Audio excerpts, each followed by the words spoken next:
Hi ನಮಸ್ಕಾರ. ಎಂತ ಮಳೆ ಅಲ್ಲ ಊರಂಗೆ. ಸಾಯಂಕಾಲ ಚಾ ಕುಡೋತ್ತಿಗೆ ಎಂತಾರು ಒಂದು ತಿಂಬಕ್ಕಿದ್ರೆ ಈ ಮಳೆಗಾಲ ಟೈಮಲ್ಲಿ ಎಷ್ಟು ಲೈಕ್ ಆತ್ತಲ್ಲ. ಸರಿ, ಅದಕ್ಕೆ ಇವತ್ತು ಅವಲಕ್ಕಿ ಫ್ರೈ ಮಾಡೋದು ಹೆಂಗೆ ಅಂತ ತೋರಿಸ್ಕೊಡ್ತೆ. ಫಸ್ಟಿಗೆ ನಾನು ಇಲ್ಲಿ ಅವಲಕ್ಕಿನ ಫ್ರೈ ಮಾಡ್ಕೊಂತ ಆ ಕಪ್ಪಲ್ಲಿ 1 ಕಪ್ ಆಗೋಷ್ಟು ಅವಲಕ್ಕಿ, ಪೇಪರ್ ಅವಲಕ್ಕಿನ ತಗೊಂಡಿದ್ದೆ.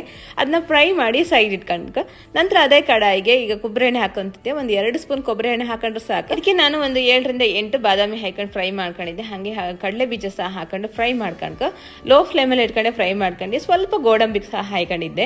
ಇದಿಷ್ಟು ಫ್ರೈ ಆದ್ಮೇಲೆ ನಾನು ಇಲ್ಲಿ ಸ್ವಲ್ಪ ದ್ರಾಕ್ಷಿ ಸಹ ಸೇರಿಸ್ಕೊಂಡು ಅದನ್ನು ಕೂಡ ಸ್ವಲ್ಪ ಫ್ರೈ ಮಾಡ್ಕೊಂಡೆ.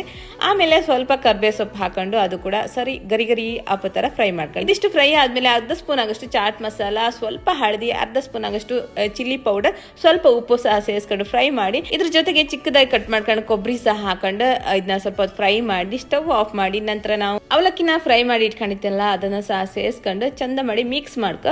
ಈಗ ಮಿಕ್ಸಿಂಗ್ ಎಲ್ಲ ಆಯ್ತು, ಅವಲಕ್ಕಿ ಫ್ರೈ ರೆಡಿ ಆಯ್ತು. ಕಾಣಿ ಸಾಯಂಕಾಲ ಟೈಮ್ ಚಾ ಕಾಫಿಗಂತೂ ಸೂಪರ್ ಅದ್ ಕಾಂಬಿನೇಷನ್ ಅಂತಾನೆ ಹೇಳಕ್. ನೀವು ಸಹ ಒಂದ್ಸಲ ಟ್ರೈ ಮಾಡಿ. ಹಾಗೆ ನಾನು ಫಾಲೋ ಮಾಡೋದು ಮಾತ್ರ ಮರಿಬೇಡಿ. ಧನ್ಯವಾದಗಳು.